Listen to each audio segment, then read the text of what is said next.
শুধু হাওড়াবাসী নয়, সারা দেশবাসীর প্রতি পবিত্র ঈদুল আজহার মোবারকবাদ জ্ঞাপন করছি। আল্লাহ সবাইকে সুস্থ রাখুন, ভালো থাকুন। তবে এবারের ঈদুল আজহা খানিকটা দুঃখ এবং ভারাক্রান্ত ভাবেই আমাদেরকে পালন করতে হবে। তার একমাত্র কারণ হলো ঈদুল আজহার একটা গুরুত্বপূর্ণ বিষয় হলো ওয়াজিব দায়িত্ব কোরবানি করা।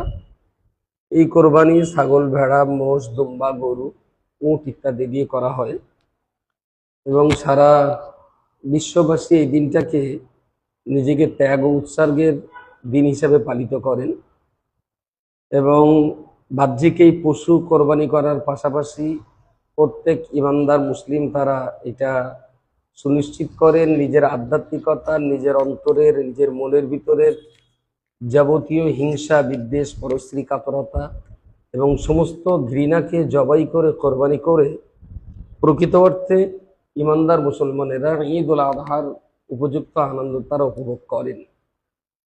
কিন্তু এবছরে পশ্চিমবঙ্গ রাজ্যবাসীর কাছে অত্যন্ত একটা দুঃখজনক যে তারা যে পশু কোরবানি, গরু, ছাগল, উট, ভেড়া, দুম্বা এই সমস্ত ব্যাপারে দেখা গেছে যে একেবারেই 95% কোরবানি গরুর উপরই হয়।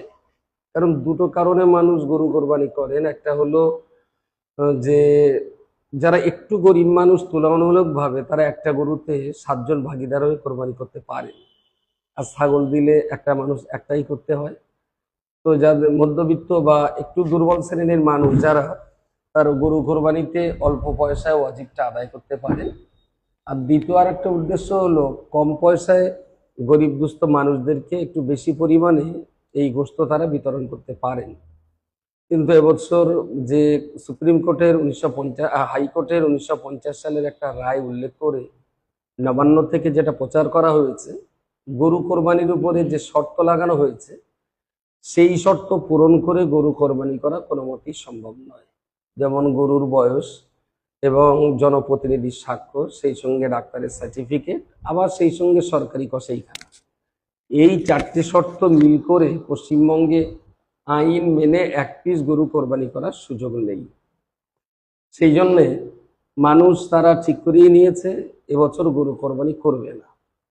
যদিও কিছু কিছু মানুষ কোরবানির ব্যাপারে উৎসাহিত করেছে যে না, আপনারা আড়ালে আবডালে করুন, কোনো অসুবিধা হবে না। সে ব্যাপারেও অন্য আর 5 জন সচেতনশীল মানুষের মতো আমারও কথা একটাই, যে চোরাগপ্তা করে, চুরিচামারি করে, গোপনে সরকারি আধিকারিকদের ফাঁকি দিয়ে কেউ যেন এই ধরনের কোরবানি করতে না যায়। কারণ সেখানে পুলিশের ধরপাকড়ের একটা যথেষ্ট পরিমাণ সন্দেহ থেকে যায়। সেই জন্য কেউ সে পথে যাবে না।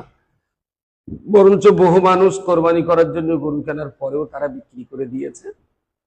এইরকম একটা পরিস্থিতিতে ঈদটা আমার মনে হয় মুসলিম সমাজে ঠিক যেভাবে আনন্দ উৎসবের সঙ্গে হওয়া উচিত বা হয়ে থাকে সেটা এবছর হবে না। পাশাপাশি এটাও ঠিক যে ঈদুল আজহার এই উৎসব শুধুমাত্র যে মুসলমানদের তাই নয়, বরঞ্চ দেখা গেছে প্রতিবেশী বিভিন্ন ধর্মাবলম্বী মানুষ তারাও উৎসবকে কেন্দ্র করে, আমরা হয়তো ইবাদত করি ঠিকই, কিন্তু তারা উৎসব হিসাবে প্রতিবেশী অন্য সম্প্রদায়ের মানুষেরাও তারাও এই উৎসবের আনন্দে মেতে ওঠেন। এবার তারাও বঞ্চিত হচ্ছে একটা বিশেষ কারণে।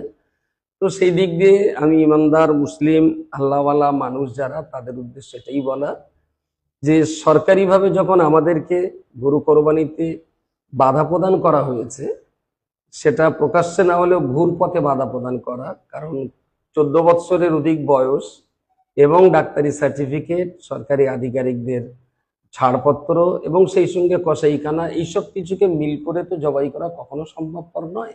তাই বলা যেতে পারে এটা ঘুরপথে একটা নিষিদ্ধ ঘোষণা করারই নামান্তর।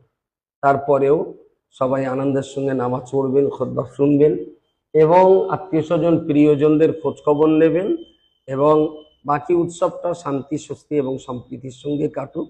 আমরা দেশবাসীর কাছে এই বার্তাটাই দেব, শান্তিতে থাকুন, স্বস্তিতে থাকুন, সুস্থতায় থাকুন।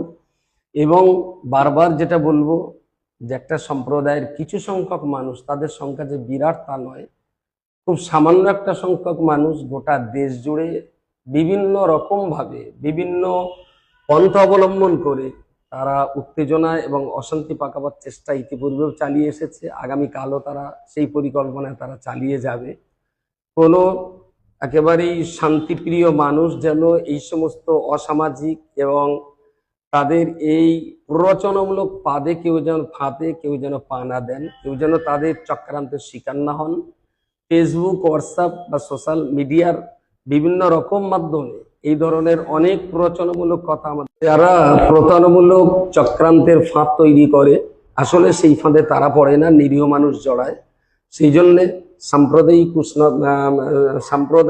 সাম্প্রদায়িকতা, দাঙ্গা হাঙ্গামা, বিভিন্ন প্রচারণামূলক কথাবার্তায় যারা উস্কানি দেবে, তাদের উস্কানি থেকে সবাইকে সতর্ক থাকার জন্য অনুরোধ করব। বিশেষ করে সোশ্যাল মাধ্যমে অনেক মানুষ অনেক রকম ভাবে আপনাকে প্ররোচনা দেওয়ার চেষ্টা করবে, কেউ দয়া করে সেই প্ররোচনায় পা দেবেন না। এবং এটা ত্যাগের উৎসব, কোরবানির উৎসব, নিজের ভিতরকার যাবতীয় কিছুকে কোরবানি করে শেষ করে দিয়ে পবিত্রতা অর্জন করার উৎসব। এই উৎসবটা সফল হোক, সবাই শান্তিতে থাকুন, ভালো থাকুন। ধন্যবাদ।